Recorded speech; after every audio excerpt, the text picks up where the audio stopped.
Welcome back, everybody. This is Brother Meat here. Today we are going to show you as quick as I can a Demonslayer build.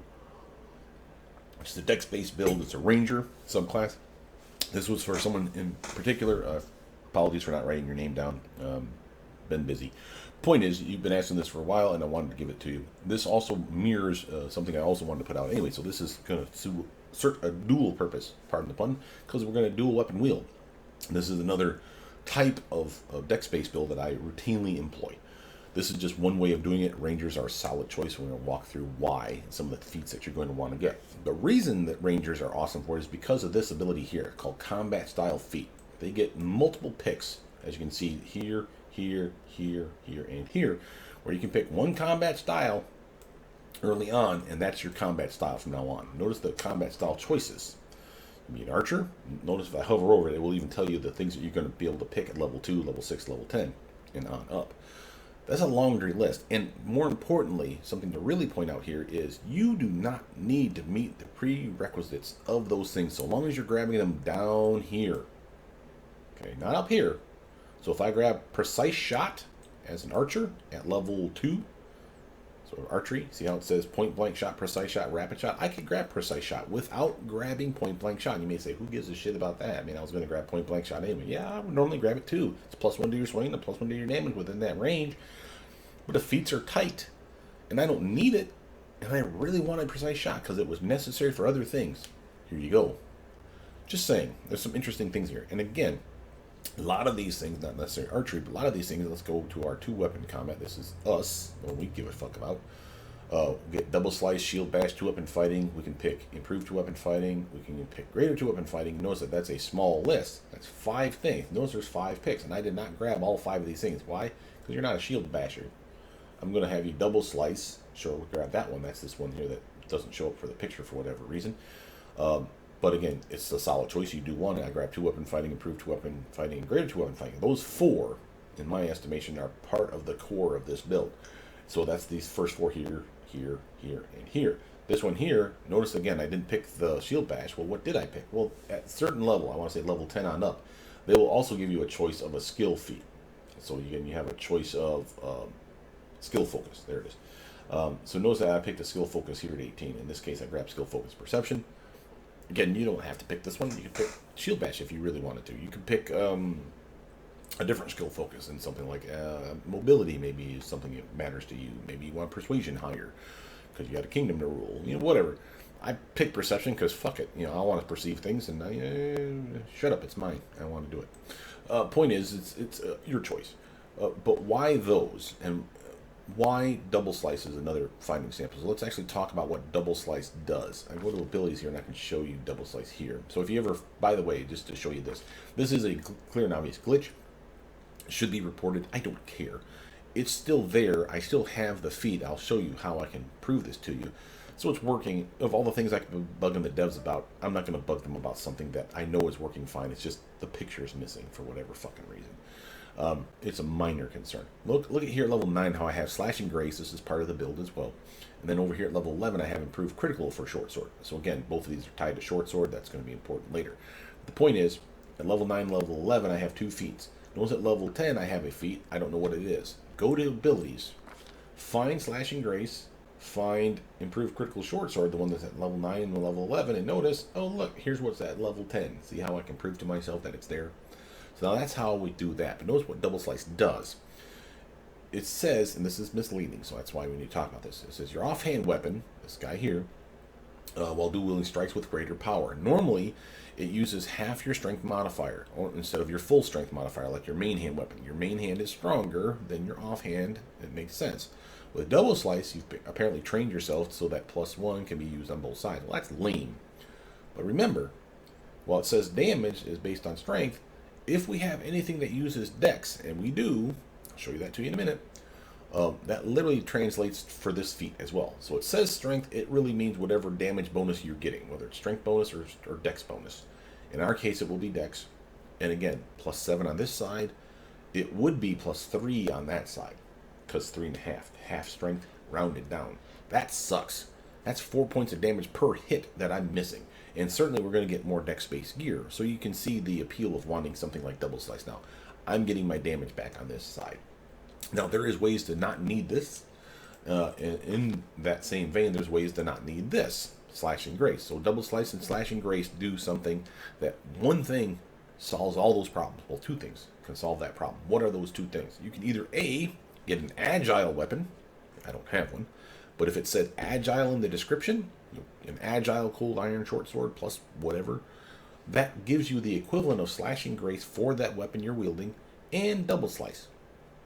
Why do I say that? Because if I would take that agile weapon and put it in my offhand, I would get my dex bonus fully for that weapon. That's what an agile weapon does. So it's the equivalent of slash and grace and double slice. So slash and grace, either weapon, I'm getting my dex bonus. That's what slash and grace does. But my off weapon would normally be at half strength. So slash and grace doesn't help in that regard, but double slice does. So two feats to do the same thing of what agile weapons do. That's weird, right? Well, the downside is you can't guarantee that you'll find two agile weapons of the same class. So two daggers, two kukris, two whatever you're wielding. In my case, I'm going short sword. Your choice, again.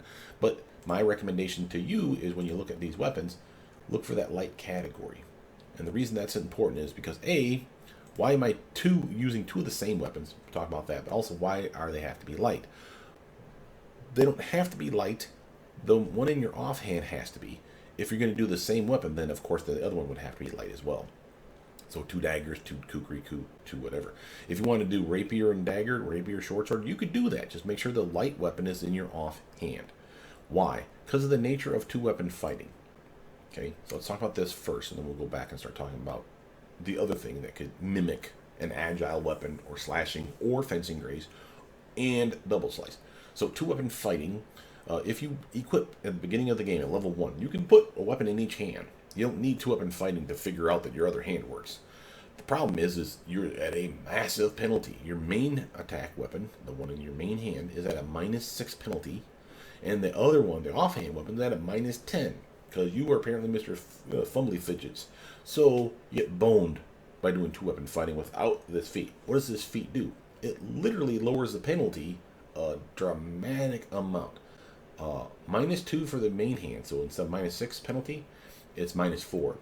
Then it lowers the offhand, this is the real seller here, by 6 points. So instead of -10, again, -4. So it'll be a -4, -4. That still sucks.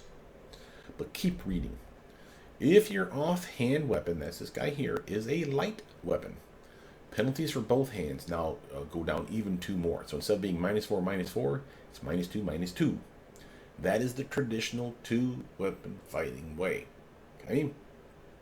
Notice that unarmed strike is always considered light, and I don't think that works because I don't think I can unequip this and punch you in the face, which is weird because it's one of the things that I've always thought you should be able to do.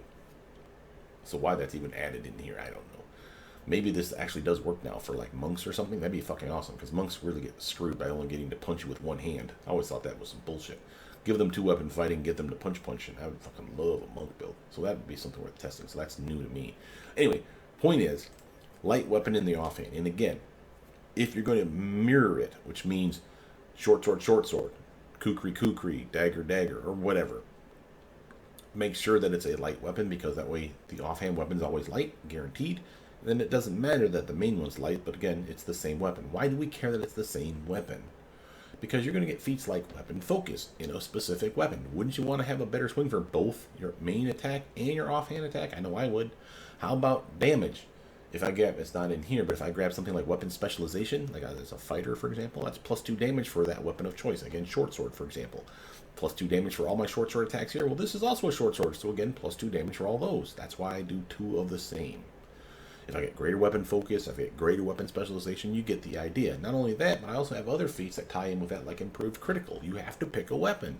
Improved critical, short sword, dagger, kukri, whatever you choose. So that means all those short swords that I'm wielding get a better crit range. See that 17 to 20 and the 17 to 20? That's why I do short sword. Other stuff that I could have done, let's see, is there anything else that's tied to, slashing grace. Here's a fine example again. Slashing grace, that one that gave us our dex bonus fully for damage now. Slashing grace, or if you used a piercing weapon, like a rapier, for example, which is a bad idea, but if you had a piercing weapon, you literally could get something called fencing grace. It's the same thing. But again, you have to pick a weapon. So again, I have a short sword. If because of slashing grace, I can add that 7 damage to this side and half of it to that side. Because of double slice, I get that full 7 back. So again, I'm getting 7 and 7 on both sides. So that's powerful. Having said all that, what's the other thing that could mimic an agile weapon, or slashing grace double slice combo, or fencing grace double slice combo? It is a feat that rogues have. They call finesse training. And again, they have to pick a weapon. This is why when I did a build in the past, you guys should totally look that up, by the way, where we talk about 2-weapon fighting in graphic detail and these feats. I did a Purist Sword Saint, level 20 Sword Saint, and Kingmaker. And I did one where, as a comically weird choice, I did a 12 level Sword Saint, 8 level dip, and it's not even a dip at that point, it's more a full fucking jump into the pool, but not the point. I did 8 levels of Vivisectionist for some sneak attack love, and some extra spells and some other cool shit, like the Mutagen. Or I did a 12 level Sword Saint, 8 levels of Eldritch Scoundrel for, again, some weird stuff that they had access to. And I broke that down into 2 separate videos. The second one was a more instructive video, I will say. And again, they get finesse training.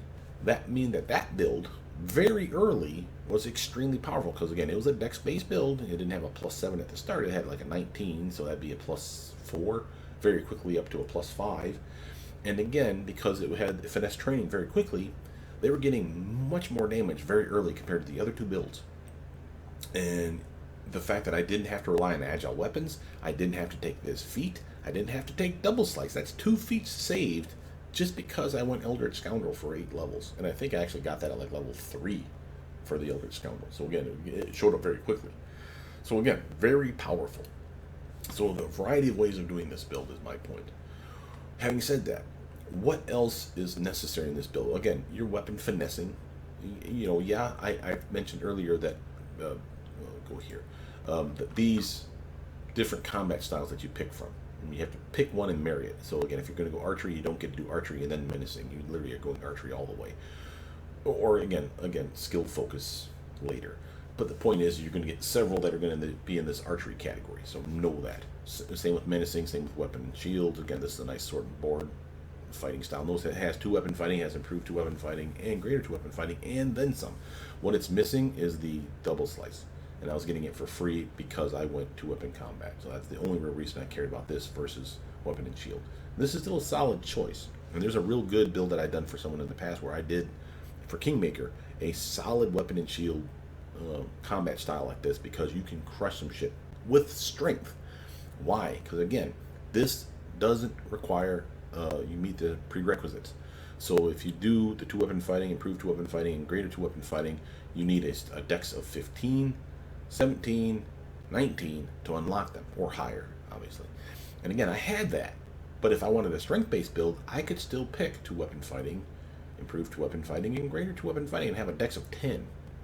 So again, differences. There's totally different fields for how to play these characters. Because I'm dex-based, though, weapon finesse is a staple. You're going to grab it at level 1. You want to hit with your weapon, and you're not even 2-weapon fighting yet. And you may say, well, you are at level 2 because you pick it up so early. You're still not. You really shouldn't, anyway. I mean, yeah, I suppose you can, because again, this character, I will say, as a ranger, the full BAB progression is nice. That means a BAB at every level. So by level 2, you have a BAB of 2. If I 2-weapon wield at level 2, like I get that short sword and start doing 2 attacks in one combat round because of this, they're at a -2 penalty, remember? Even with me having 2-weapon fighting, they're still at a -2. Even with them being light weapons, they're still at a -2. Well, again, I have a BAB of +2. They counter each other out. And I still have a solid dex, a dex of +4 for the modifier over here. So I still have a +4 to my swing. It's not great. Wouldn't you rather be at a +6? I know I would. Maybe by level 3 or 4, maybe even 5, you could finally convince me to grab that other short sword and go with it. I'm grabbing it here because it's free, not because I want to use it. Again, your mileage may vary. Feel free to equip it. Because again, 2 swings at a +4, mathematically speaking, might be still better than 1 swing at a +6. You know, 2 chances to hit versus 1 chance to hit. Yes, the 1 chance to hit has a +2 better chance to hit. So that's the selling point there. I can't tell you the best way of doing that. It's to each his own. What I would probably do in this instance, I would have a short sword in one hand, and then, and remember you have 4 different weapon categories. and you can cycle through your weapons. I'd have a one weapon short sword, where I have nothing in my offhand. And then in category 2, I'd have 2 short swords. So I could pitch it. I'd switch between the two. If I'm whiffing with 2 attacks like this, I'd be like, Jesus, this guy's got some heavy fucking armor. I'd switch back to one-handed short sword, nothing in the offhand. So I'm getting the full +6 to my swing instead of the +4. That would be probably how I would do that. Notice other stuff that you're going to want to grab, though. Again, a weapon focus in the same weapon that you're going to 2-weapon wield. Again, another reason why we like having short sword, or kukri, because again, they will get this bonus. If you're playing a fighter, again, I'm not, but if you're playing a fighter, notice they'll have even access to things like greater weapon focus, again, for the same weapon. Again, solid choice. Weapon specialization isn't on my list. That's another one that a fighter could get. Sword sinks too, and again, +2 to your damage for the weapon of choice, in this case, short sword. So again, both my short swords will get that bonus. Greater weapon specialization for those really tough-ass fighters that really just want to like knuckle down and be like, this is my weapon. See what I can do with it. Damage. So again, another bonus to both weapons because it's the same weapon. Piranha Strike. This may be a little late because again, up until this point, you're really not doing a lot of damage. I don't think you need weapon focus to get Piranha Strike. I think you just need to have a high dex. In that case, I'd probably swap these around, buddy. Notice that we got a boon companion that has nothing to do with a 2-weapon fighting build, but it has everything to do with someone that wanted this Demonslayer build, and you do have a pet, and I went with Dino, because why wouldn't you have a dinosaur that eats demons? Because fuck yeah, I would assume they'd hate demons. So boon companion makes them just a little bit better. Again, doesn't need it at level 7, you can grab it later, but again, on you. Notice we had Slashing Grace, again, something you're going to want because that gets your dex modifier for the weapon of choice to the main weapon, and then half strength to this one.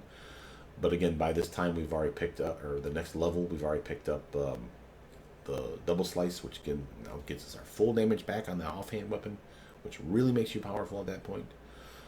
Improved critical, again, for the same weapon that you're wielding in both hands. Again, double the crit range, that nice 17 to 20 there, 17 to 20. Obviously, if this was kukris, would be the go-to, but I haven't found a lot of kukris in the game yet. That doesn't mean they're not there. That crit range would be even better, because instead of it being 17 to 20, it would actually be 15 to 20. That's fucking huge. But again, there's very few weapons out there that are kukris, so it's kind of a bummer. Here, critical focus isn't necessary. Same with blinding critical, hammer the gap isn't necessary, but I'll explain why I like it. And blind fight, again, is a staple for most of my builds, but again, not necessary for 2-weapon fighting. But let's talk about these. So first, let's talk about critical focus and blinding critical, because they kind of are together. They're because of improved critical, for one. Critical focus, you want it because it's more likely to confirm a crit. That's it. That's all it does. You just have a +4 better chance to crit. Not to hit. There's no effect on your chance to hit a target. What it does is when you hit somebody, let's say you roll a nat 20, that's always a chance to crit. You roll a nat 20, you definitely hit him. Doesn't matter how hard his armor was, how weak your attack was. You roll a 20, you will hit the motherfucker. Period. Now, did you crit though? Confirming the crit means you literally re-roll the attack. And if you hit him on that one, then it crits. That's it. That's all it does. Well, on that second roll, that's confirming the crit roll, this one here, this critical focus feat, gives you a +4 to that roll only, the second roll. And therefore, again, you have a better chance of hitting them. You could still whiff. You could still whiff every time if they have high enough armor. That +4 ain't shit. But you still are more likely to crit. So if that's the case, then I would definitely want to crit more often than not. Critical focus is of value. It also unlocks, as you can see, prerequisite for all those blinding critical, exhausting critical, etc. and so forth. I didn't have enough feats that I wanted to grab more than one, so I went blinding critical, which is the next one. Why do I want this one over any of the others? I don't do sneak attack. Yeah, but there's plenty of reasons to blind a target. Remember, if they're blind, you have concealment. So does your team. They can't see you because they're blind, unless they have like blind fight, etc. and so forth. But again, they're literally operating at a massive disadvantage. Because of that, you and your team can now capitalize on that. And just because I don't have sneak attack doesn't mean I couldn't get sneak attack. If I went trickery mythic path, I get sneak attack for free. If I went the lich, which I didn't, mythic path, I can get at least 1 sneak attack die, maybe 2 if I grab the feat, the accomplished sneak attacker, which again I didn't do. But you could. So there's plenty of reasons to still want blinding fight. And there's a spell out there too called Sense Vitals that gives sneak attack damage for a short duration. So there's plenty of ways to have some fun with that. But blinding critical by itself is still a big boon for someone like you that's a melee character and that's not particularly tough. You got good armor. You ain't got much in the way of HP though compared to most fighter types. And your armor's going to be kind of shit because I think we're working on like medium. Yeah, armor proficiency lighter medium. And with that high dex, you probably want to keep it to medium or even light. If it's medium, you probably want like breastplate armor and you want it to be mithril so that you get that dex bonus back for your armor class. But again, there's plenty of reasons to blind a target to help you. On that blind fight, let's talk about it real quick. You want this one for 2 reasons only. I mean, all this shit here, there's like 3 things here, but the main selling point is this last sentence here. Immunity to gaze attacks. Boom, you've sold me on it. I'll take it. But here, and again, this is misleading. It says in melee, that's a lie. Any concealment check, a 20%, 50% miss chance, you get to re-roll it. Again, that's a big boon. Boom, I'll take that. So that's ranged attack, melee attack, doesn't matter. There is exceptions to the rule in this game, though, now. It's something that I've tested recently. There is a spell that we have called Blink that allows you to phase in and out of existence. So, what's a good movie reference for this one? If you guys ever seen Jumper, there's a movie where this kid has teleportation powers. Okay, in a nutshell. He meets another one of his kind, someone with the gift to teleport as well. Sorry, it's the coffee. There's a scene where this friend, the buddy, whatever, this other guy that can teleport, attacks somebody, and he charges the dude like he's running at the guy, but he's blinking in and out of existence. He's teleporting, boom, boom, boom, boom, boom, and it's building up this massive attack. That's not what the blink spell does, but it's how it looks in my mind. You're in, you're out, you're in, you're out. You're like, where the fuck is he? So it's one of those where he's, like you can shoot at him, but how do you know you're going to hit him? Because he's blinking in and out of existence so quickly, it could pass right through him because he's not there. And then he's there, and he's not there, and he's there, and he's not there. And that's what Blink does. Blink allows you to phase in and out of existence and be basically invisible at the same time. So it really screws over the bad guys. The downside is it also screws over you. Every attack you have is also a penalty, a 20% chance to miss, because you don't know if you're in phase or out of phase. And I thought, well, hey, I got blind fight. I have at least a chance to re-roll that, right? Nope. So this is an example of something that they've added to the game that wasn't in Kingmaker, because that blink spell wasn't in Kingmaker, and that blind fight does not work. Now, maybe I should submit that as a bug report. Honestly, I'm okay with it being the way it is. I don't think it's a bug, because blind fight, you're not blind, and it's not like they're concealed. You're phasing in and out of existence, so I'm actually okay with it being a penalty. I mean, it sucks, because I'd rather it not be a penalty for me, but if it's not a penalty for me, and they're like, yeah, that's cool, we'll give that to the bad guys, too. Fuck no, I don't want that. So again, I'm going to shut up and not tell them about that bug fix. But point is, blind fight by itself is good enough. Now, last thing to talk about here real quick, before we start going into Mythic Path stuff, and of course, stuff it for the Demonslayer for the person that wanted this build. Hammer the Gap. What does this one do? This one, in a nutshell, the more attacks you have in a combat round, notice I have 9 right now, by the way. More attacks you have in a combat round, full attack, which means I'm getting all 9 attacks on presumably the same dude. Just chop, chop, chop, chop, like big boss fight time, right? You're just swinging and hitting and chopping. Let's say I hit him all 9 times, which is probably rare, but let's just say I do. Hammer the Gap does this. The first hit, nothing. The second hit in the same combat round, it gets +1 damage. Big deal. Third hit, +2 damage. Fourth hit in a row, +3 damage extra. And again, these are stacking. So again, you did full damage +1, full damage +2, full damage. You get the idea. It's constantly going up. That's Hammer the Gap. You're just hammering away at the same fucking spot. Just chitting away his armor, man. Well, I shouldn't say it like that because his armor class doesn't go down. Point is, you just fucking found a weak spot. Just fucking him up. If I hit him 9 times in a row, follow the bouncing ball, you did damage +1, damage +2. So we've just add up the pluses now. I did +1, +2, +3, +4, +5, +6, +7, +8. What does that add up to? I don't fucking know, but it's a lot of damage and I want it. So you can see what Hammer the Gap is there for. You just like going to town on one guy, just fuck him up. And the fact we had so many attacks, and normally I would not grab that, or this one, Hammer the Gap. I would normally not grab Hammer the Gap. But because we're getting 9 fucking attacks in a round, and if I can manage to get 6 of them in a row to hit, that's worth it. To me, that's a lot of fucking damage extra. So I'm going that route. So again, not necessary for this build, but I still maintain it's a solid choice. Now, having said all that, before we go into Mythic Path, diversify for the Demonslayer part. I've told you everything you needed to know about two-weapon fighting dex-based build. You want, again, two-weapon fighting, improved two-weapon fighting, greater two-weapon fighting. And again, those milestones for those are needed 15 dex, 17 dex, a 19 dex, which I had at the start of the build. I had a 19 dexterity at the very start. I put all 5 points in it, so I could have even more dex, because why the fuck not? I'm all about dex, I'm all about the armor, I'm all about the reflexes, I'm all about the damage, and the bonus to my swing. So again, that +7, that's going to go even higher with gear, crushing it. So those are important. Slashing grace and or fencing grace is important. So is double slice, which is the one that you're not seeing here. The only exception to the rule for those is that if you're playing like a rogue, like I said, that had access to finesse training, you don't need either of those things. If you have a way to get agile weapons guaranteed in both thingies, again, you don't need those feats, but that's rare, and those agile weapons, while awesome, are probably only like a +1, +2, maybe a +3 agile weapon in the game. So, yeah. I'd rather have the fucking short sword +5 of Bane, Doom of Demon Slaying ass whoop, and just rely on the fact that I have slashing, grace, and double slice, because it gives me what I need. So everyone's different on that. And again, weapon finesse, obviously. Other things, like I said, the Piranha Strike, solid choice.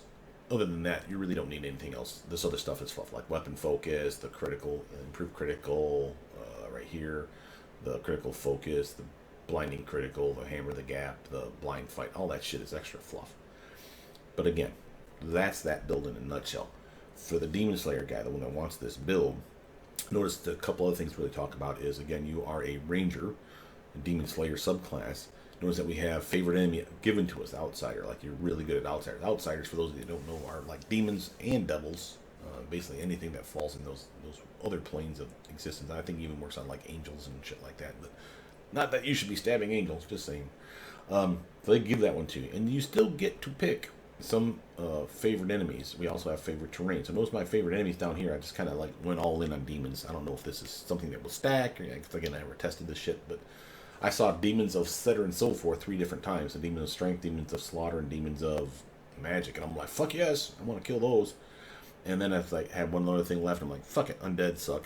So why not? And again, I wouldn't grab this necessarily in this order. I'd probably grab the undead one sooner than later.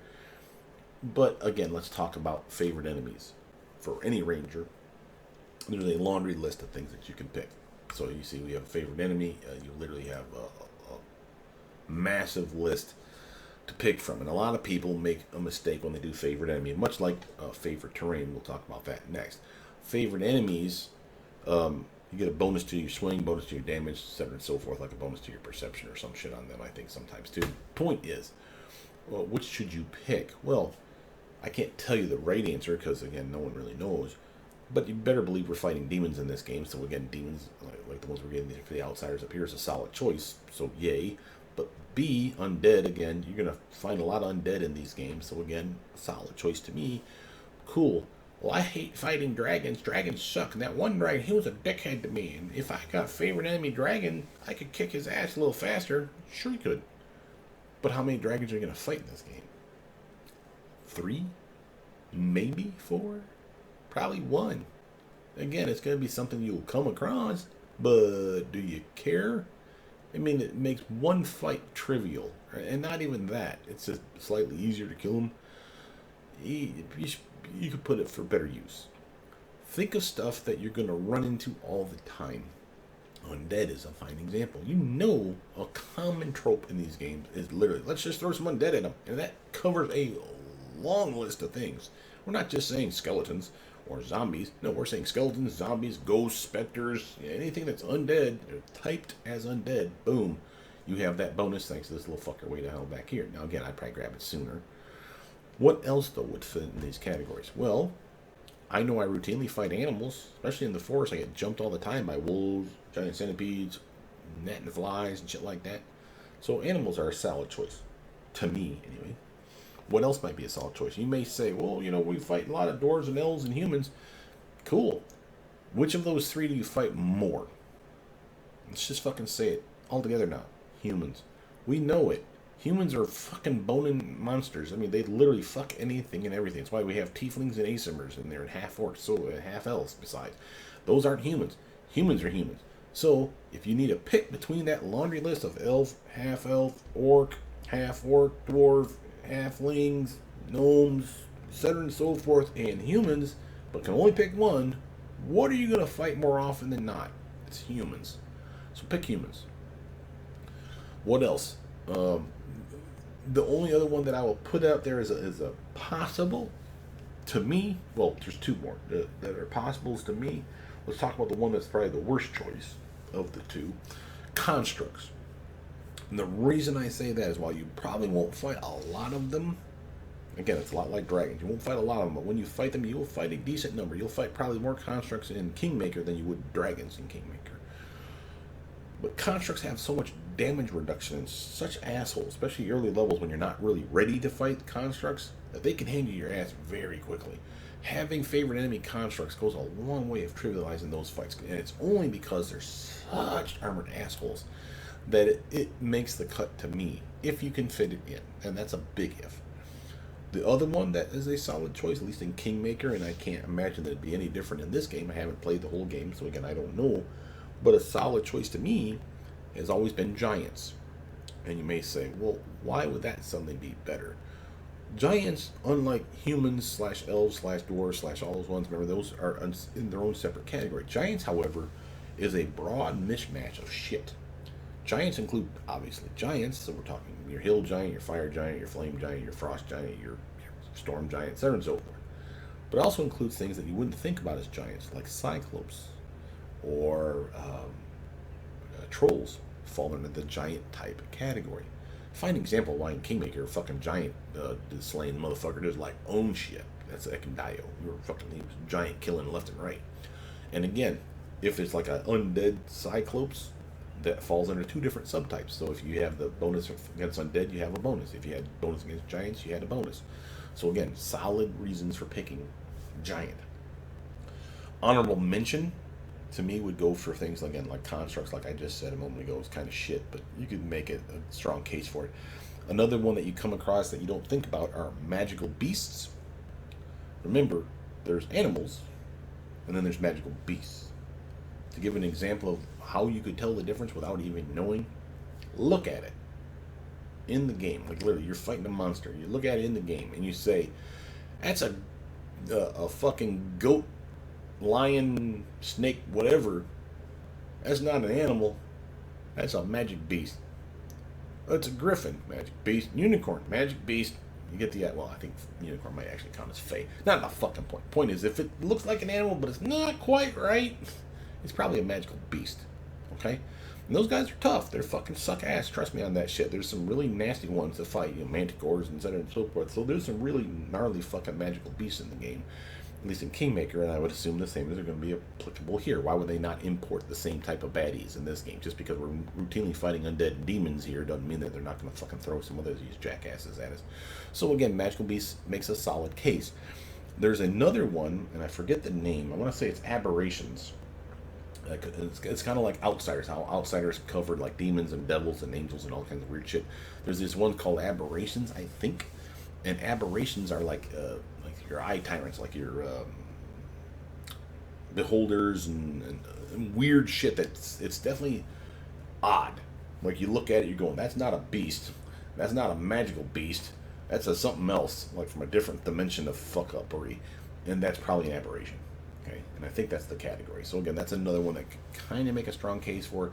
It's not very common, I'd say. Definitely not in Kingmaker, but it should be something you see in this game at least a little bit. So I would assume they would never give you a category. Let's put it that way, that you don't at least fight them at least one thing in this game. But having said that, did you do that quest? Maybe it's just a side quest and you just fight one fucking dragon or some shit. That's another example, right? So be careful when you pick your favorite enemy, is my advice to you, and when you pick it. Again, undead, from start to finish, you can pretty much expect those fuckers are going to be everywhere. This game is all about demons, so again, anything that's a demon upgrade to me is a plus. So I said, fuck it, let's go on that. But you could have, again, swapped out some of these demon picks that I have down here, because remember, you have all these beautiful outsider bonuses, and demons fall into that category. You could convince me of getting like humans and fucking constructs and animals and undead, and again, mix and match where you grab them. That's fine. Notice, of course, also we have to talk about favorite terrain as another example of shit that people fuck up on. They just start randomly grabbing shit without knowing what it does and why it does it. And again, I'm not going to go into the ins and outs of what the bonuses are. What I will, because it's right on the screen, you can read it yourself. But I will say this: think about where you're at routinely. So our choices, I don't have them at the top of my head, but for example, choices can be things like urban in a city. We're fucking fighting in castles all the time, right at the goddamn beginning, aren't you? So urban makes sense. Underground, another solid choice. It's like a Dungeons and Dragons setting. You know, there's caves and there's underground sewers and all kinds of other shit. That's underground. That's not urban. It's a different category. If you're open forest, open plains, highlands, which are their fancy way of saying mountains and hills and shit like that. So again, those are different favorite terrains. Your choice, obviously, I can't tell you the right or wrong answer, but you better believe that I'd probably pick for at least two. It'd be underground and urban. There's even the abyss as one of your choices, and while I'm not going to say that we're never going to the abyss, fuck's sake, we're fighting into a bunch of abyss-riddled monsters who are open a fucking crack in the dimensions that are bleeding into our dimension. You better believe we're fighting in the abyss at some point. So sure, you should pick it. Should you pick it early? Probably not. They're probably not going to be a complete dick. I mean, DMs would, but the game developers probably aren't, and throw you in the fucking abyss at like level 5. So you can pick it, just pick it later. But definitely get yourself some urban fighting, get yourself some fucking underground fighting. Again, the order of that just depends on who you are. If you have a third that you can pick that's not the abyss, forest, plains, highlands, your choice. Because again, you're going to be on the open road. Shit's going to jump you. Are you in the forest? Nope. Well, I guess I'm not getting my bonus today. Okay, that's fine. Fuck it. Again, you can't guarantee that you're going to fucking come across this shit, but you better believe at some point you're going to be fighting in the forest, fighting in the open fields, fighting in the hills. So any of those three is a solid choice. I would not grab all three. I mean, you could play it to type. You know, you're a ranger after all. You probably would hate the city. You probably hate underground dwellings. You're probably all about the open fresh air. So the plains and the fucking forest and the open hills and shit like that makes sense to you as a ranger. And again, I'm not going to tell you not to grab it. It's not a waste. It's not like favorite enemy waste. You will come across all those territories. But I happen to know that already we're underground a lot and we're in the cities a lot. We're taking over fortresses, for fuck's sake. So urban setting is something that's going to be prevalent. So why not just capitalize on that? So again, that's my rant for those two things. Other than that, is there anything else to point out to you? Let's see. So you see that, for example, I grabbed urban, I grabbed forest, I grabbed abyss, and I grabbed underground. And I would not grab them in that order. I'd shuffle that shit around. I'd probably get underground and urban first, forest later, and then abyss would probably be right at the fucking end, probably. Just to have some diversity there. Notice your animal companion. Again, last thing to really mention here before we start talking about Mythic passing, your animal companion, that's on you. I went Velociraptor because I figured out all the animals that was our choices. I said, fuck it, you know what would be pretty fucking cool? Having a little dino buddy eating the face off of all the demons. Makes sense to me. And I would assume they'd hate demons, so that makes sense. And again, we get to be really good hunting buddies with him. See, as an edge hunter, he can stare and actually make a single attack against a favorite enemy. It has full attack bonus. If the attack hits, the target takes damage normally and must make a fortitude save or die. It's like an insta kill ability. Pretty fucking cool. I think Demonslayer favorite enemy. It just gets fucking brutalized. Man, just Jesus, these guys get screwed. What else? You will have spells. Notice I went Angel for the Mythic pack. Spoiler alert. You are not a full caster as a ranger. You're level 17, so know that that's a thing. So you don't get spells until level 3 or 4 is when it finally shows up. I think about the same time you get your pet, which is why you have less progression than a 20. Because I'm a level 20 ranger, but I have a level 17 caster. There are no cantrips for you. You get level 1, 2, and 3, and 4 spells, so not a whole lot to work with here. Notice that I have a lot of extra spells, 1, 2, and 3 anyway. It's because you better believe that for my Mythic pass, I grabbed Abundant Casting. That's a +4, +4, and +4. Sadly, with the new beta patch, they took that away from our Angels. Look at that.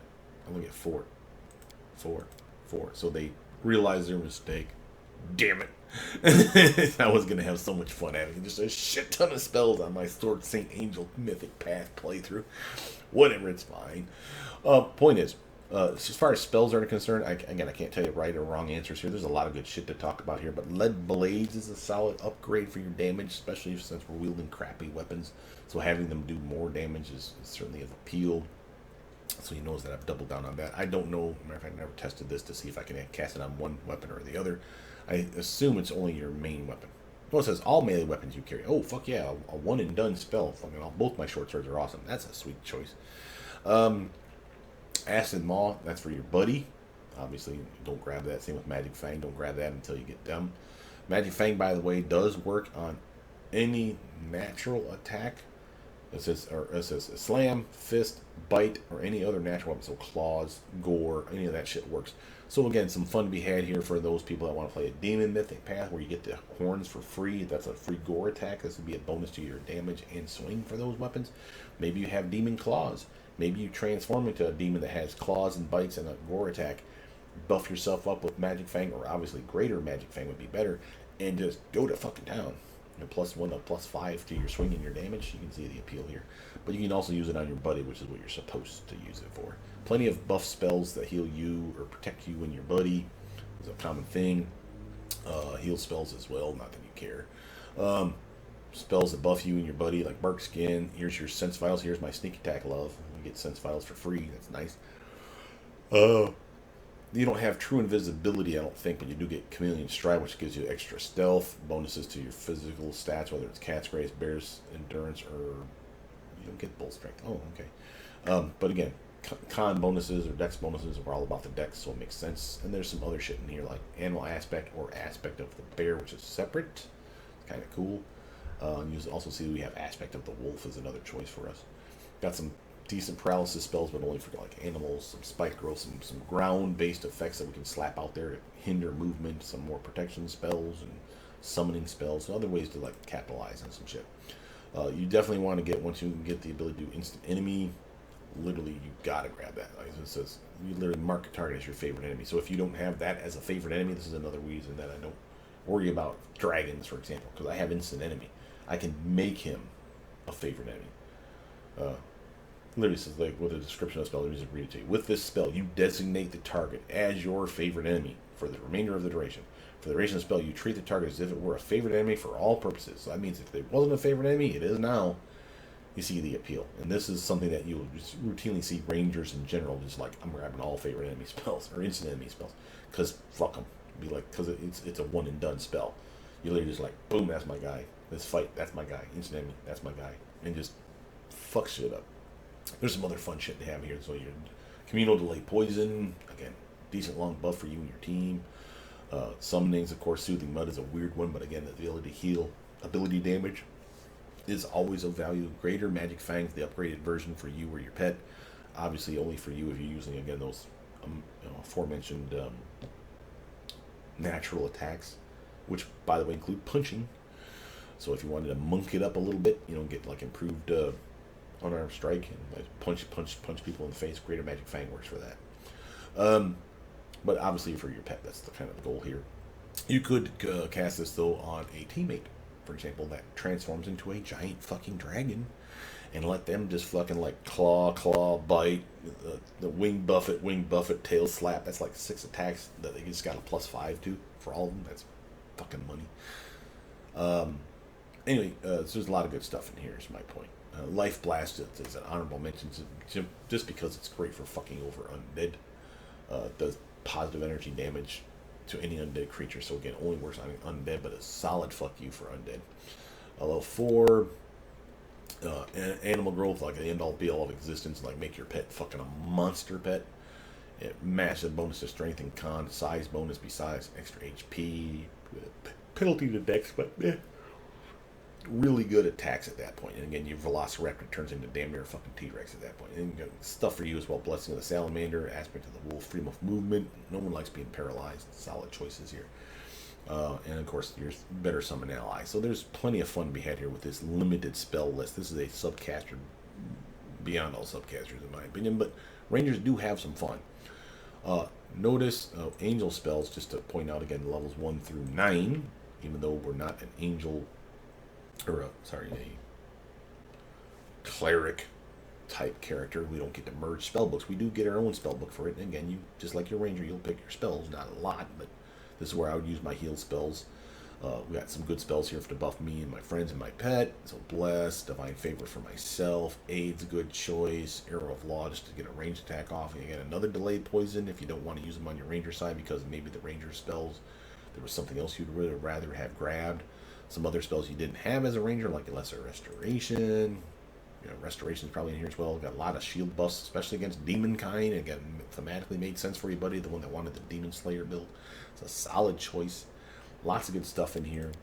I'm not going to go through all of them, but just to showcase a little bit, just by slowing it down, you can pause it just to read the list. But again, really good spells. If you really wanted to go crazy,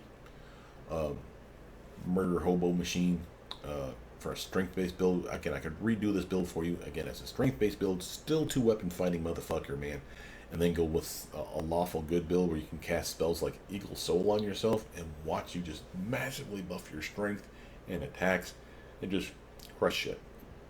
But you need to be good, not neutral, not evil. Neutral and evil suffer penalties when they're under that effect. But this is an amazing spell for those that want to melee like a motherfucker as a strength-based build. And you can still use this on this build. It's not to say it's a terrible idea, because there's more to it than just strength. You use a bonus to armor, and a sacred bonus at that, so it stacks with all kinds of shit. Bonus to persuasion when we're trying to intimidate somebody. So this is, again, another spell that's amazing for those that are trying to do the Cornean Smash, Dreadful Carnage, Shatter Defenses build that I showed you guys before. Amazing spell. And there's more just than this. So again, we cycle through some things, but the ones to kind of point out to you, level 3. Where the hell is it? There it is. Level 4. Divine Power, another amazing spell. And the beautiful one on this one is Divine Power in like Neverwinter Nights 2. Completely different game. Used to be a spell that buffs your strength. This one doesn't buff your strength. It gives you strength-based buffs, but it's not strength. Be real clear on this. This one is a solid buff for this build because it's upwards of a plus goddamn 6. I think plus 5 for you because you're a subcaster, but this is a plus 5, let's just say, to your attacks and your damage for all your attacks. And it gives you basically haste on your character for fucking free. Temp HP, all kinds of buffs for just having this one spell on you. And you activate that motherfucker and just wah. So Divine Power and Divine Favor, the one at level 1, this little bastard here, both are solid choices. Obviously they don't stack, so use Divine Power first when you really get those big fights, but Divine Favor, you can use those for those small fry fights where you're just like, I just like a plus 3 to my swing and my damage, please. Yeah, there you go, Divine Favor. So there's a lot, like I said, a lot of good stuff up in here. Some damaging spells besides, some really good buffs besides, the ability to regenerate and help them get your team back on their feet when they die is in here. So the Angel Mythic path is a clear way to go here for fighting demons in my mind. Mythic path, as far as shit here, again, I just went with flavor for me, so this isn't like the best choices, but you have a pet, mythical beast. Why not give him upwards of a plus 6 to his strength, his dex, his con? Because that's what that fucking dino is all about, is strength, dex, and con. He ain't very smart. So give him the shit that matters. Mythical beast is a solid choice. Notice he also gets another bonus where he gets to ignore damage reduction except for the ever popular DR slash a number slash dash. That means nothing penetrates it. That's actually a lie. There's plenty of things that penetrate that. But for the sake of argument, he ignores everything except for that, which is solid. That means he really is not having to worry about penetrating armor anymore, or damage reduction anymore. Notice we took Force Reality, which is probably a mistake. I probably should have grabbed the Angel one. I can't think of it right now. But I did like this as a pick, simply for what it does. I don't like illusion spells fucking over my team, so having like blur and displacement and mirror image on bad guys, all illusion spells, having the way to basically just neuter that from bad guys is trivializes fights. Notice 2-weapon fighting Mythic. This is amazing. This is why the 2-weapon builds are going to be some of my favorite, is because of shit like this. The Mythic path, remember I told you in a half hour probably ago that you have a -2 to your swing if you're using light weapon and light weapon, right? Or at least a light weapon in your offhand weapon. But since we're mirroring them one in each, so dagger, kukri, whatever we're talking about here, they're light weapons. So -2 and a -2 to your swings, all of them. This takes that -2 away. Fuck yeah, that sounds amazing, and we're not done yet. So throw in that, throw in the fact that we can buff ourselves with our little speed of light buff here from our sword buff from being an angel. And we have not only haste on ourselves, or the equivalent of haste, but we actually have 2 additional attacks. So you may have noticed that I had 6 attacks in my main hand, 3 in my offhand. How the hell did I get 6? It's because of the speed of light. So I have haste times 2 technically on my character because of that buff right there. And I can have a way to make that perma, well, sorry, 24-hour buff. And it's because of things like enduring spells and greater enduring spells. It works still with this. So again, it still is a 24-hour buff. So if you look at it, sort of heaven, you see how it's nearly 24 hours? That's why. And you want Everlasting Flame to do that because it's a 1 minute per mythic rank at that point. Because of that, and because of enduring spells and greater enduring spells, once you have both of these and this, by the time you unlock greater enduring spells here at level 7 mythic rank, that's a 7-minute buff. Greater enduring spells would kick in, and now it would be a 24-hour buff. It's fucking brutal. I decided to go with things like enduring spells, greater enduring spells for that reason. Plus, you are a buff bot. You have a lot of spells like, like your Bark Skin and your resist poison, or sorry, delay poison, and your resist energy spells and shit like that. For you and your buddy, why not have them be 24-hour buffs? Since you don't have many spells a day, it made sense to make them last longer. Notice we have abundant casting and improved abundant casting. You may say, well, that's a waste now because, again, improved abundant casting is only going to work for your 1 level 4 spell category for your ranger, because this doesn't work on your angel spells anymore. And that was because I made this build before the patch. So, whoops. Whatever. Still, abundant casting is a solid choice. Improved abundant casting, I still like it, but again, I could see you swapping it for something else. Notice that for our Halo, we got Burning Bright. Why not fuck up demons and undead just for being near you with your kick-ass Halo on? Sounds awesome to me. Solar Winds, again, a AoE bonus for you and your friends that are resistance to energy types, so long as your Halo's out, which means it's always fucking on. And even shit that's not typical, so your Unholy, Holy, and Divine resistances and Force resistances is something that's rare. Having resistance to all of those just for anybody that's near you that's a buddy, that's a solid choice in my opinion. For buffing your weapon, the Everlasting Flame, Bestow the Divine. Being able to buff your team in the same way that you buff yourself with the weapon sounds fun. Speed of Light, again, we already talked about it. Lots of attacks, who doesn't love that? And it says, I still have yet to get this to work right, but the making your spells cast at level 7 or lower quickened seems to work for you, for your ranger spells anyway. I don't think it works for the angel spells, but I could be wrong on that. Demon Bane, obvious reasons for wanting this one. You're a Demonslayer after all, so make your weapons Bane weapons. And again, I think this works on just your main one. You gain a +2 bonus on attacks and damage rolls made against creatures with demon subtype and successfully hit deals 2d6 of holy damage. This bonus stacks with the Bane special ability, which we do not have. So what? As far as our other mythic abilities and feats, we grab stuff like, again, Sword of Heaven was free. Destiny Beyond Birth, this is the one that takes away my penalty to intelligence. We didn't talk about the type of tiefling you are. We had the one that's a bonus to your dex and your wisdom, +2, -2 to intelligence. I countered that by lowering your charisma to an 8, bringing your intelligence up to a 12, early levels. Once we unlock this, that intelligence of 12 jumps to 14, and that gives us a lot more skill points, and I thought you'd like that. Of course, we have all the typical summons for the angel. Notice this one here, though, is awesome as 2-weapon mythic fighting is, where you take that -2 penalty away. This one's even cooler because all our iterative attacks, and remember you have that on both hands, remember your left and your right hand, you get attacks. All of them suffer from the -5, -5, -5 for subsequent attacks, right? Well, now it's -4, -4, -4. That's why my attacks are just so fucking good. Between those two, this makes this build just money. And then, of course, Piranha Strike, just extra fucking damage. Instead of it being +2 damage, it's now +3. So with our -6 to our swing, for your 2 weapons that you're wielding, instead of it being -6 + 12 to the damage, it's -6 + 18. It's a lot of extra damage because of that shit. And of course, improved critical mythic short sword. Again, our crit multiplier for our short sword, in case you didn't notice, is ×3. They should be ×2. So it's another way to get extra damage when you're critting, and I thought you'd appreciate that. Look at the spellbooks just one more time, just to show you why I think that the swift action works. See how it says swift action? For all these, I didn't notice this until we were going through it. I just assumed it was a typo or something, but no, it's because of that buff that we talked about for our angel halo that we got on our sword. So you see how they all say swift? That's because of that. So I believe it works for the ranger. What about the angel? Does it work for this? Was it level 7? and down it says it works. So let's see, 8 standard action. So it's that so far it's working. What about 7? Is it Swift? Or is it Swift action? Oh my god, it even works for the angel spells. Holy shit! Your level 1 through 7 spells are all Swift now.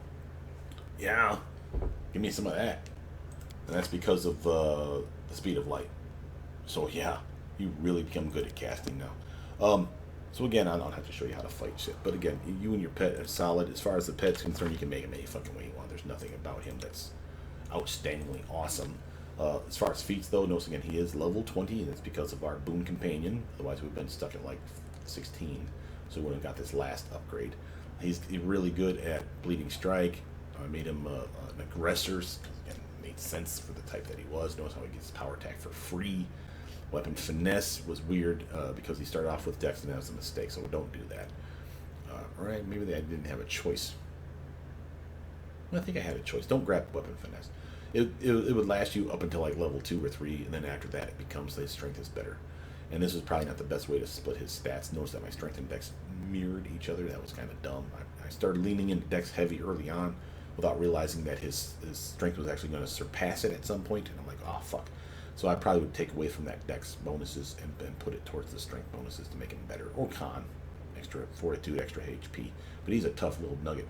Armor-wise, he's a fucking monster. 49, and we've yet to really throw a lot of spells on him. He's got some good stuff on him right now, thanks to us. But still, he was probably in the high 30s to maybe even 40 before we buffed him. Grab things like weapon focus claw, toughness, blind fight, dodge, improve critical claws, improve blind fight, greater blind fight, improved initiative, hammer the gap because he gets multiple attacks because he's got claw, bite, and I think at some point he even gets like a tail slap or some shit. So he gets to be a little monster all on his own, and he has this multi-attack thing, but I don't think that actually works for him because I think all his attacks are normal attacks. The way multi-attack works, for those of you who don't know, if you're attacking with a natural weapon, so like you'll see bad guys that have like a claw, and a bite. The claw attacks are considered normal attacks. The bite is considered a secondary weapon, and therefore is a massive -5 penalty to its attack. This takes it down to a -2. So that might work for his bite, but I didn't actually notice that. So it should work though. And he's good all on his own. So again, any way you make him, you will enjoy having a pet. Now this video's gone on definitely long enough, but again, this shows not only a build for someone that was asking for one, but also the core 2-weapon fighting style, what I look for when I do a 2-weapon fighting build. Routinely, I will say, and it's on you, but in Kingmaker, improved 2-weapon fighting and improved 2-weapon fighting are solid. Greater 2-weapon fighting, I hem and haw over should I get it. In this one, I'm going to, simply because I can take away the penalties. But in Kingmaker, you don't get to take away those penalties per se. You can buff yourself and make those penalties trivial. But remember, every iterative attack gets that -5 penalty. So the first one with 2-weapon fighting is a solid attack. Improved 2-weapon fighting is at a -5. Still a solid attack. The greater 2-weapon fighting, you're at a -10. And I will hem and haw and say, I don't really need greater 2-weapon fighting. But in this case, fuck yes, I will. So, again, on you. But with that, my name is Brother Mutant. Please like, subscribe, comment down below. Tell me what you guys think of this build. And I'll see you guys soon. Bye now.